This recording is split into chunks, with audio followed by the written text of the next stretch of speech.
Kisah Orang Kudus hari ini tanggal 12 Juli adalah Santo Yohanes Gualbertus. Halo teman-teman, jangan lupa like, komen, dan subscribe. Jangan lupa juga ya, hidupin loncengnya. Selamat menonton channel Pak Aman. Dadah! Yohanes adalah anggota keluarga Vis Domini, bangsawan dari Florence, Italia pada akhir abad ke-10. Ia dan ayahnya amat terpukul ketika Hug, satu-satunya saudara lelaki Yohanes, tewas dibunuh. Orang yang dicurigai sebagai pembunuhnya adalah seorang teman Hug. Atas desakan ayahnya dan juga luapan amarahnya sendiri, Yohanes mulai mencari cara untuk membalas dendam atas kematian saudaranya. Sebagai seorang Italia, budaya vendetta menuntutnya untuk menjaga martabat keluarganya dengan cara membalas dendam dan membunuh orang yang telah membunuh saudaranya. Kehormatan keluarga Vis Domini kini tergantung pada bagaimana ia dapat melaksanakan vendetta. Pada hari Jumat Agung, ia berhadapan muka dengan pembunuhnya di suatu lorong sempit. Yohanes menghunus pedangnya dan mulai maju menyerang.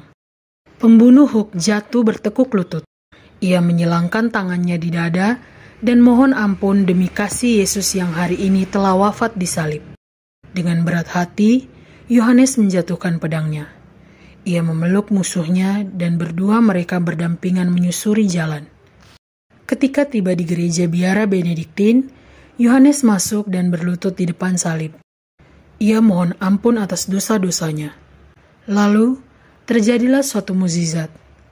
Kristus di atas salib menundukkan kepalanya. Seolah-olah Yesus hendak mengatakan kepada Yohanes bahwa ia merasa senang Yohanes telah mengampuni musuhnya. Yohanes merasa bahwa dosa-dosanya sendiri pun telah diampuni. Seketika terjadi perubahan besar atas dirinya hingga ia langsung menemui pimpinan biara dan bertanya, apakah ia diperbolehkan bergabung menjadi seorang biarawan. Ketika Don Visi Domini, ayah Yohanes mendengar berita tersebut, ia menjadi sangat marah. Dalam murkanya, bangsawan tua itu membawa pasukan ke biara dan mengancam akan membumi hanguskan seluruh biara jika putranya tidak pulang ke rumah. Para biarawan merasa bingung, tidak tahu apa yang harus mereka lakukan. Yohanes mengatasi masalah dengan memangkas rambutnya seperti seorang biarawan dan meminjam sehelai jubah milik seorang biarawan dan keluar menemui ayahnya.